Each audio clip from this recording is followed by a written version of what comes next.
I want to zoom out for a minute and talk about how large it is. It is a very heavy piece. Is it really? Yeah, it's about 100 pounds. Hey everybody, Adam Savage here, and I am at the Academy Museum's Debbie Reynolds Conservation Center with Rio and Sophie.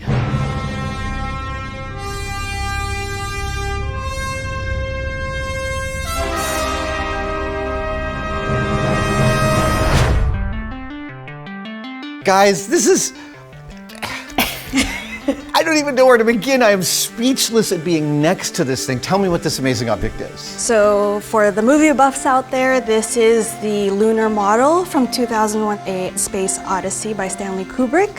He was notorious for destroying his props after making the movie. So this is a very rare object to be a part of the Academy's collection. First of all, where was it all this time and where did you guys acquire it? It was found apparently in a shed.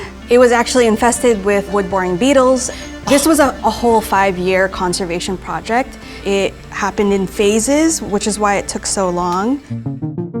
So the first step was trying to stop whatever deterioration has been going on. After that, it's a real question about how far you bring the restoration, isn't it? That's a common thing that we have to deal with the Academy's collection. Luckily, we have film footage that we can reference so that we can map out parts that we're missing. Were you able to get all the way around and see the totality of the circumference?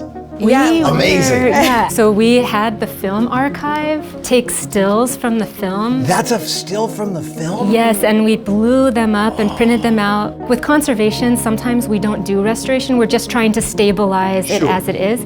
But with this, it's such an iconic piece, and it was important to do some restoration to make it look whole again. Yeah. So we did find replacement parts, and these photographs helped us map out those parts and figure out what they were. In finding some of these parts, did you become an expert in 1970s model kits? Yes.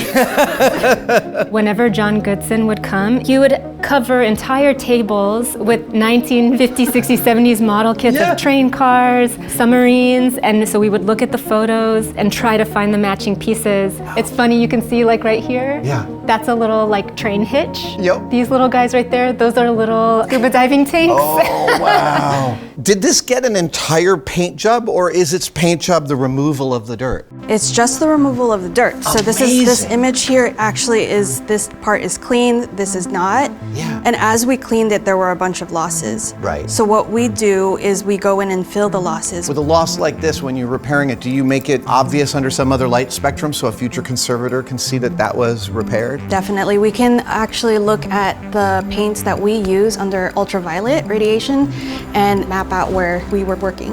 I think people might not realize this is 10 years before the motion control cameras of Star Wars. These are people pushing dollies to make these shots work. So of course they're going to work in a much bigger scale, but it's sort of astounding how large it is. These components can be removed, and there's a place to put a rod through. Oh, for this is how you carry it around? Yes, exactly, because it was so heavy. So during filming, would have inserted a metal rod, and then people could move it up and down for the scene and make it land very slowly. Oh my gosh. In front of a black curtain, I think, or matte painting.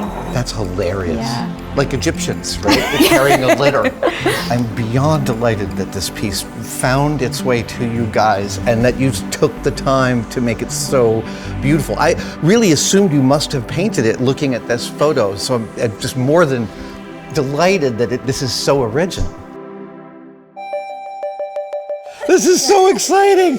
Talk about what this piece is. So this is the helmet from 2001 Space Odyssey. When it came to the Academy's collection, it had cracking paint, lifting paint, a bunch of losses. So we had to do a lot of cleaning, paint stabilization, and we had to stabilize the interior as well. And then after having talked with curators, there were some lost pieces on the back side of the helmet. All the helmets had these like memory cells on the back. So it looks like there was a couple of originals. 2. That brings up a choice. Do you replicate? Talk to me about how that discussion goes. Right. We consulted with the curators and what they would like. They definitely didn't want the voids on the back side of the helmet. So what we did was we recreated the panels by casting original panels but we didn't recreate the decals that you see in the original pieces. right. And we just toned it to the same color of the panels. And that allows you to distinguish between the original and the recreation, which was important to Yeah. the curator for the visitors to be able to tell the difference. This is my favorite thing I've learned about conservation in the past 5 years. I always knew that conservators were talking to the past, but I didn't realize how much you're talking to future conservators. You're making their job easy, making things clear. It's so neat. When you research Kubrickiana like these pieces, there's often a narrative that many of these were repainted during production for different scenes, and you guys tested for that. We did, because we noticed in some losses there were some yellow. So we were able to sample and confirm that this helmet was in fact reused in several of the scenes. That's so we could that's the track. cross slice? Yes. Wow! Oh my gosh. Okay, so this is another question I have. When you take a sample off, that's destructive. So how big is that sample? It is very minute. So this is actually the sample we mounted into a resin. Is the sample that little tiny? It's very tiny. It's probably like an eighth of a... Oh my gosh, and I can see the yellow and the blue. Yeah. See all the That's colors. amazing. And the cool thing about it is by looking at the layers of color, you Yeah. can kind of predict What was filmed order when? the scenes were filmed in. Yeah. It's really thrilling. I will tell you that I might be replicating a helmet in the next year or two, and if you'd like, I can make you guys a secondary neck ring for your helmet if you want a neck ring for it. You just let me know. That would be awesome.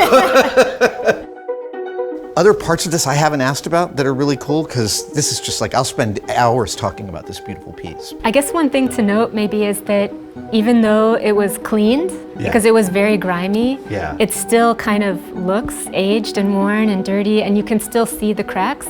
Even though this received a full conservation treatment, cleaning, all of the cracks have been stabilized, but we wanted to make sure that it still showed its age and its wear, and that was important to the curator as well. But even though you can see the cracks, it's completely stable now. Right. How long did the process take from acquisition to being able to have this on display? At least a year total. Amazing. So famously, Kubrick was deeply committed to fidelity of the science and the engineering, and the more I spend time or get to see some of these parts from 2001 in person, the more amazed I am by their rigor and their magnificent perfection as fictional objects. Definitely. Having the honor to spend time with these objects, we really, truly appreciate the craftsmanship that goes into, 2 seconds in a film. Rio, Sophie, thank you so much. This has been so thrilling. Oh, I want to tell you one more thing. When I relined my helmet in leather and I put it on, I discovered immediately that all of Dave Bowman's breathing in the movie had to have been recorded from inside the helmet, because I could hear the same sound profile. No way. That's amazing. And then it turns out that it's Kubrick. Kubrick put the helmet on and put a microphone in for all of Dave's I breathing. did not know that. I didn't either. That's incredible. That's so cool.